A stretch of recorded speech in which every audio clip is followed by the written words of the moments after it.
It's a floating city with fighter jets, nuclear power, and 5,000 crew members aboard. But when a powerful storm struck, something unexpected happened. The world's largest aircraft carrier began to shake. What could challenge a vessel this massive? And could a single wave put it at risk? Let's find out. But before we dive into modern marvels, let's revisit a haunting tale from the past that reveals just how merciless the ocean can be.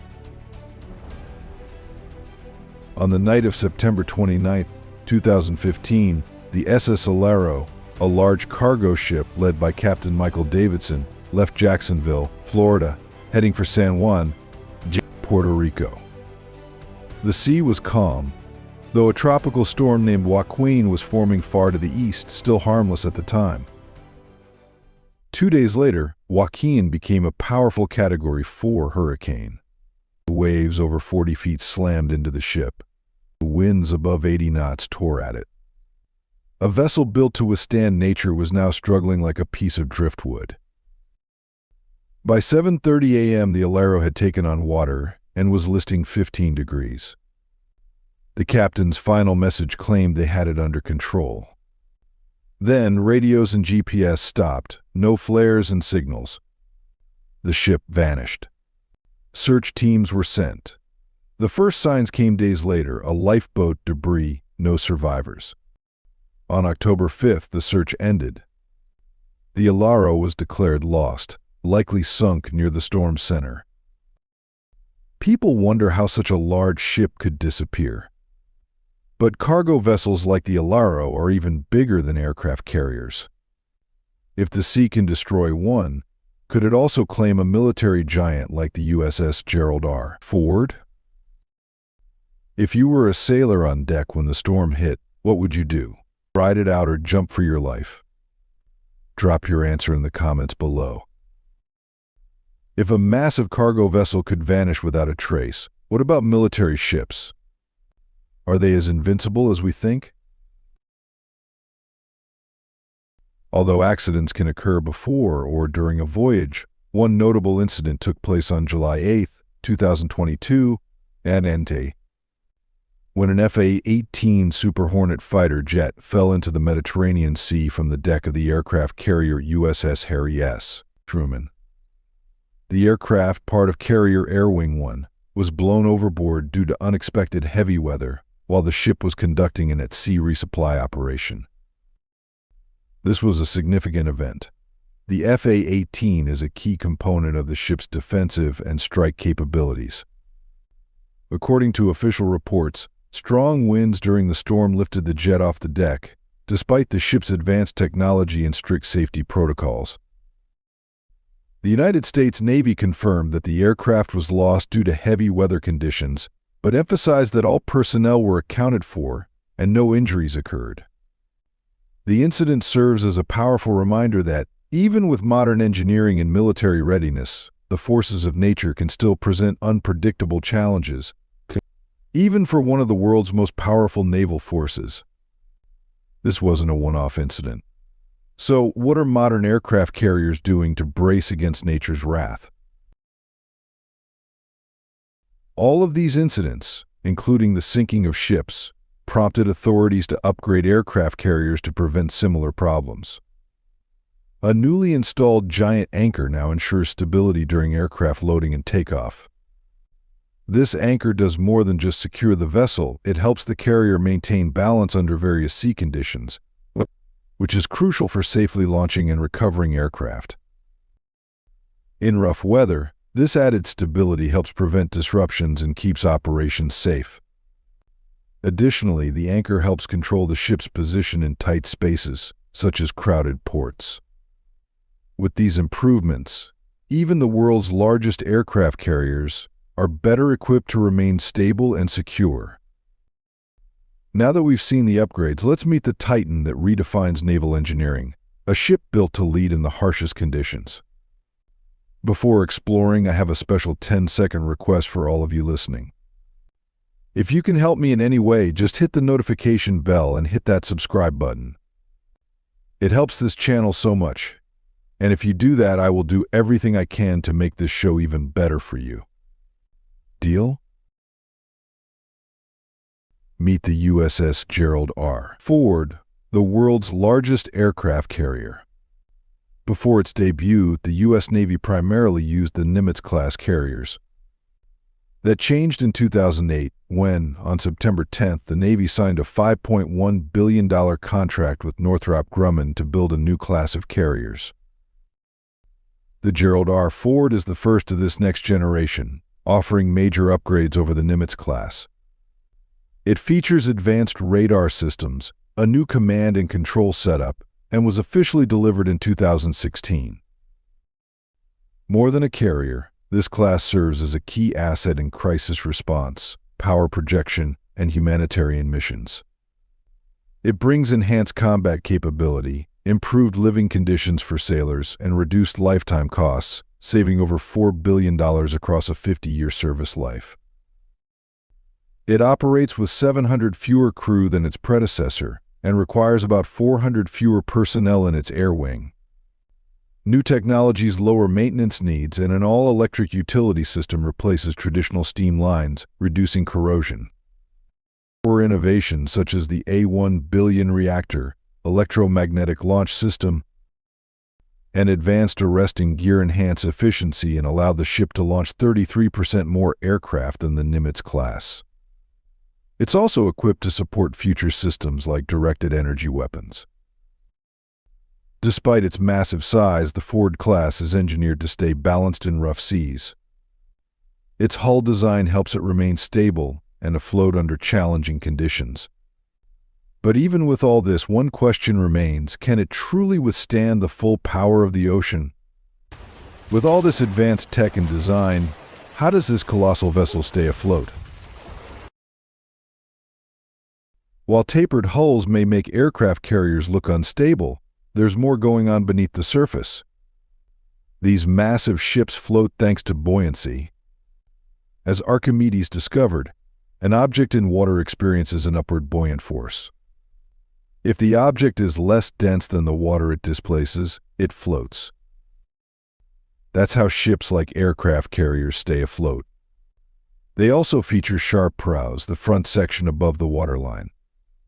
The flat, expansive flight deck, which gives them the nickname flat tops, can make the ship look top-heavy or unbalanced. This can be misleading. Many carriers have a knife-like bow, which reduces wind resistance and aerodynamic drag. But below the waterline, the hull widens significantly. For example, a Nimitz-class carrier is 134 feet wide at its broadest point at the waterline. This wide base ensures even distribution of buoyant force and keeps the ship stable. In the early 20th century, designers began testing the bulbous bow, a rounded protrusion at the waterline. While it seemed like it would increase drag, it reduced it by creating a second wave that cancels the first, improving efficiency. One of the earliest large ships with a bulbous bow was the Japanese battleship Yamato, the largest ever built. Its bulb extended 10 feet and contributed to a top speed of 28 knots. Since the U.S. Ronald Reagan, U.S. Navy carriers have featured bulbous bows.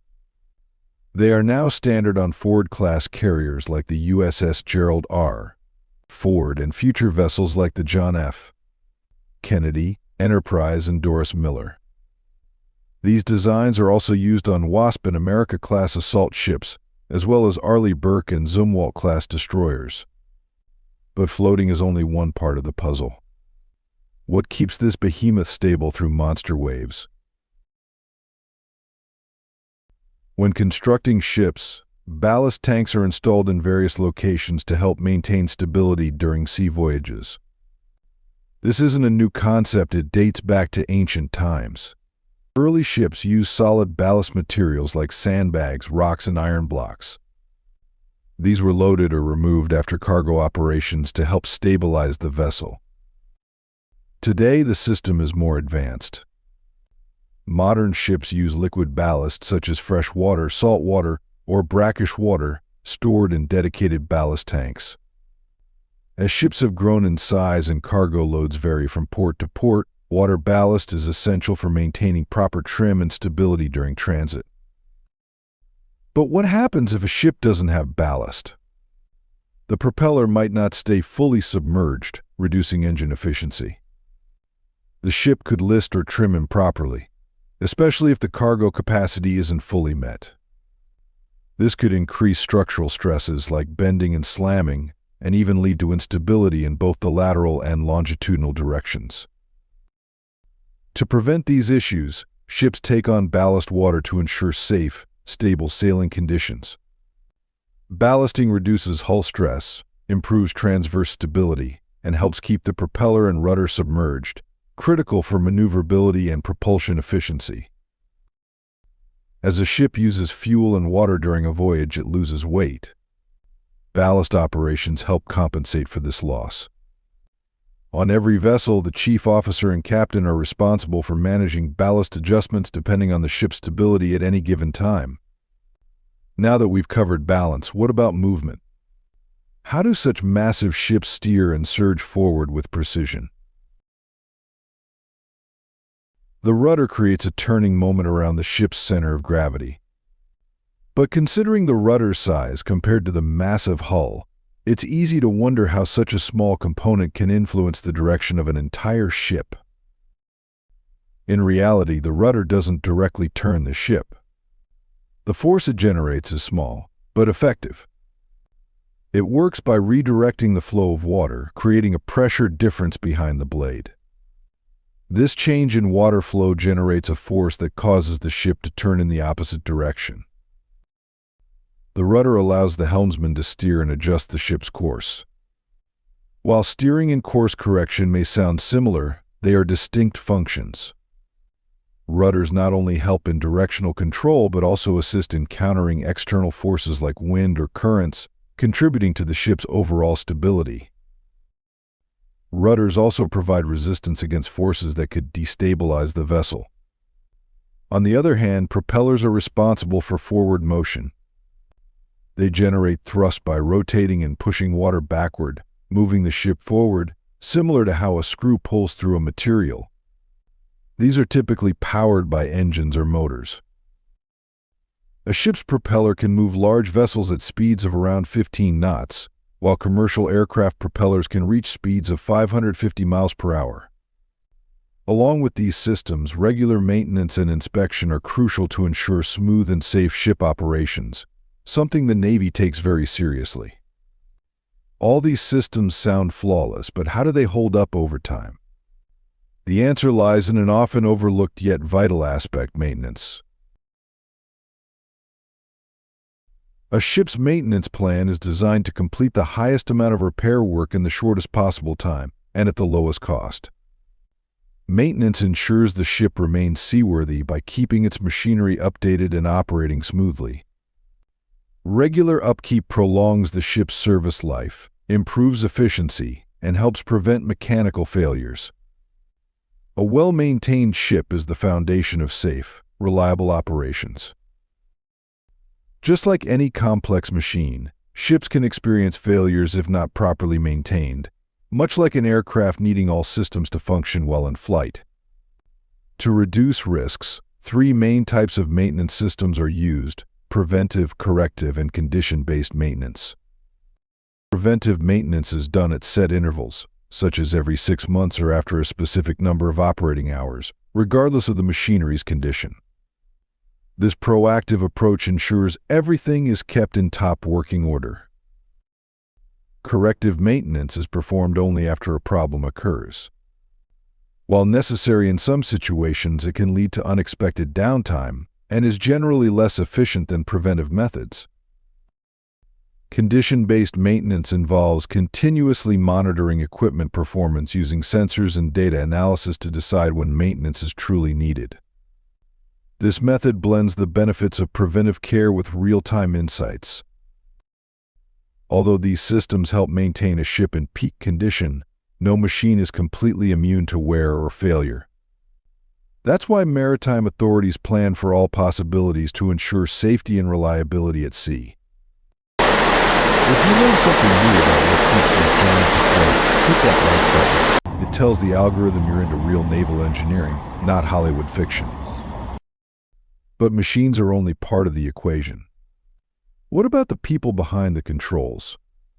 How do they prepare for the unimaginable? A lot of sailors are involved when it comes to moving aircraft on a carrier, which means they must ensure not only the safety of the aircraft and the carrier, but also the well-being of the entire crew. This is why they undergo rigorous survival training to prepare for emergencies. Now imagine being in such a high-stakes situation. What would you do? While jumping off the deck might seem like a dramatic option, abandoning ship is never taken lightly and only happens under extreme circumstances. If you've ever experienced a challenging moment at sea, feel free to share how you handled it in the comments. It's also important to note that while the world's largest aircraft carriers are extremely powerful, they can face real threats if an attack goes undetected. This is one reason they never operate alone. Carriers are typically accompanied by carrier strike groups to provide layered protection and quick support in case of trouble. However, contrary to what Hollywood often shows, these support ships are not always right next to the carrier. They usually operate at a distance, which means that in certain scenarios, response time can be delayed. A tremendous amount of naval expertise and technology goes into every aircraft carrier, much of which isn't visible when you're just looking from the outside. When you consider the massive investment involved, from the cost of the ship and aircraft to the lives of those on board, it's clear that aircraft carriers are engineered for maximum resilience. They are among the most stable and secure ships in any fleet. If you found today's video interesting, don't hesitate to hit the like button and subscribe to my channel. Your support is very important to us. Be sure to check out the next video appearing on your screen. You're sure to love the content we bring. Please leave a comment about which country you'd like us to explore next. Thank you for watching, and see you in the next video. Thanks for being with us. Leave a comment, like to show your support, and remember to hit that subscribe button for more exciting videos. See you next time.